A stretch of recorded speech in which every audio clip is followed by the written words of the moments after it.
Nagluto nga ako ng ginisang sinigang na maya-maya. Wala lang, sinabi ko lang. Oh, ba't ka galit? Share ko lang, ganun. Pagkayari kong prituin yung maya-maya ay ginisa ko na ang sibuyas, bawang at kamatis para sabay-sabay na. Hindi ko na nga rin hinango yung mga isda dahil mamaya ay paghahaluin ko na rin yan ng sabay-sabay na. Sandali ko lang din kasi yan iluluto dahil luto na ang isda at ayoko ng labog. At ayan nga, hinalo-halo ko na lang para hindi naman din masunog. Pinagsama-sama ko na siya kasama ng isda. Paghahalo-haloin ko nga muna ito ng mabuti para kumapit yung lasa niya sa isda. Pagkatapos niya, sinabawan ko na para ito'y kumulo na. Dinamihan ko nga ang sabaw dahil masarap naman din ang sabaw. Pwede na rin ito ibang ulam ng mga bata. Sabaw lang din kasi ang inuulam nila at natitira ang mga laman. Ewan ko ba bakit ayaw nila mag-ulam. Lagi na lang sabaw ang inuulam kapag sinilang.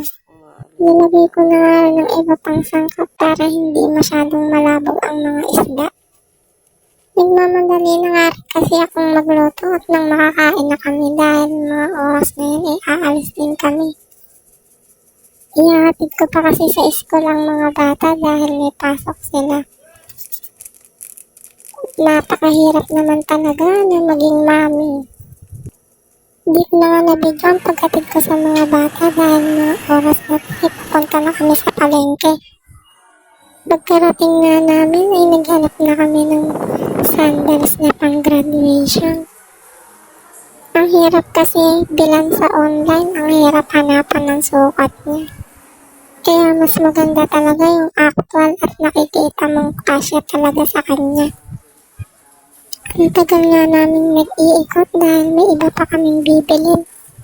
Ang hirap naman din nilang kasama dahil yung hindi kasama sa budget ay nabibili dahil nagtuturo sila.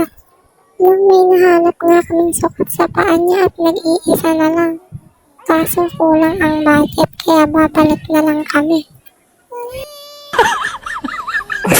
Nalungkot nga siya ng very light kaya naghanap pa siya ng ibang size. Pero napakalalaki talaga ng mga size dito.